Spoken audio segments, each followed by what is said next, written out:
Eden, on doit voir ce match de demain comment?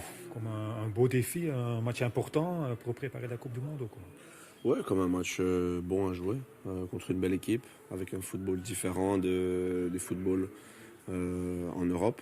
Je pense que voilà, c'est un bon match de préparation, même si la Coupe du Monde c'est Ouais. encore loin. Je ne sais pas si le coach va essayer d'autres solutions avec d'autres joueurs, mais en tout cas nous on prend ce match pas à la légère, on a envie de le gagner et aussi parce qu'il y a beaucoup de supporters qui vont venir au stade, donc à nous à faire le maximum pour gagner. Ouais. C'est ça, ça tombe un peu entre les deux. Hein. C'est pas vraiment encore la préparation pour la Coupe du Monde. C'est dans 7 mois. Il y a le programme chargé pour vous, pour les autres joueurs. Ça tombe un peu entre les deux. La qualification c'est terminé. La préparation pas encore vraiment commencé. Ouais, c'est pas vraiment la meilleure période pour jouer avec l'équipe nationale. Mais comme je l'ai dit, voilà, j'espère que le coach va faire tourner, va essayer d'autres joueurs à certains postes. Comme ça, on espère qu'on sera prêt fin juin, début juillet, pour la Coupe du Monde, qui est quand même le plus important. Parce qu'il y avait des rumeurs aussi qu'on pourrait partir en Chine ou en Asie. Je suppose que tu es très heureux de ne pas devoir faire ça. Oui, déjà avec Chelsea en Ligue des Champions, on voyage déjà pas mal. Cette année, on va à Karabakh, donc c'est pas le déplacement le plus court. Donc voilà, nous on préfère jouer ici, comme ça, ça nous empêche de voyager avec le décalage horaire et tout.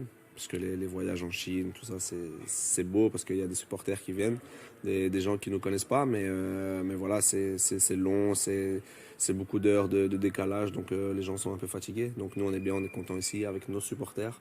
Comme ça, on espère faire des bons matchs ici et faire plaisir à tout le monde.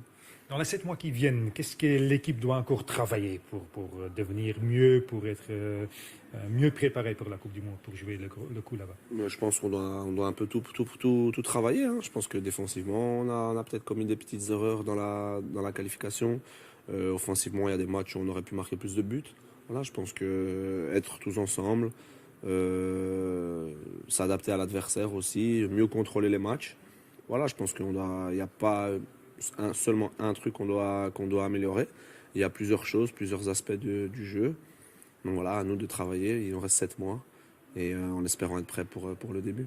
L'impression est quand même un peu qu'il faut travailler beaucoup plus dans le secteur défensif, vu aussi les absents qui sont là, les joueurs qui sont souvent blessés que dans le compartiment offensif. Oui, non, non, c'est vrai qu'on a plus de blessés côté défensif que côté offensif. Côté offensif, on a beaucoup de solutions.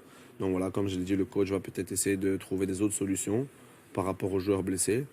Maintenant, nous, on espère que tout le monde sera prêt, sera à 200% pour le début de la Coupe du Monde. Ouais. Est-ce qu'il faut maintenant, dans les mois qui viennent, peaufiner le système qui a été mis en place par le coach ou essayer d'introduire aussi d'autres systèmes? Non, là, je pense que c'est le coach qui décidera. On a travaillé durant la qualif dans presque quasiment un système. Ouais. Voilà, je pense qu'en cours de match, on peut s'adapter. On verra bien ce qui se passera. Nous, on est prêt à jouer dans tous les systèmes qu'il faut, du moment qu'on espère bien jouer et être au top sur le terrain, c'est le plus important. Et tu te sens encore très frais pour le moment, parce qu'il y a beaucoup de joueurs, comme Dries Mertens raconté hier, qui sont quand même un peu la fatigue. Ouais, c'est que le début de la saison, mais c'est vrai qu'on enchaîne pas mal. Voilà, moi, j'ai pas fait tout le début de saison avec la blessure. Donc moi, là, je me sens bien, j'ai envie d'enchaîner les matchs. Pour l'instant, je suis bon. Donc c'est ça qui est bien. Voilà, j'espère que je vais continuer à être bon avec l'équipe nationale pour gagner les matchs. Tu connais déjà l'équipe du Mexique ou c'est quand même un peu un grand inconnu? Bon, on connaît quelques joueurs parce qu'il y a des joueurs qui ont joué en première ligue, qui ont joué dans des grands clubs. Maintenant, comme c'est pas en Europe, on connaît peut-être un peu moins que si on avait joué contre une équipe européenne. Mais voilà, en Coupe du Monde, on risque d'affronter des équipes qui sont pas de notre continent. Ouais. Donc voilà, je pense que c'est bien pour découvrir. En tant que capitaine, tu as parlé aussi à Raja Nainggolan, le grand sujet de ces 2 matchs. Non, je pense que Raja, il est là. Voilà, il nous a manqué, déjà à tous. C'est un plaisir de le retrouver. Maintenant, il sait très bien ce qu'il a à faire, hein, s'il joue, être bon sur le terrain. Et voilà, je pense que lui, dans sa tête, il veut aller à la Coupe du Monde. Voilà, on verra ce qui se passera d'ici là. Tu n'as pas fait la blague en lui offrant une montre, par exemple. Non, non, non, pas de souci. Il en a plusieurs des mondes, ça va, pas de souci. Ok, merci bien.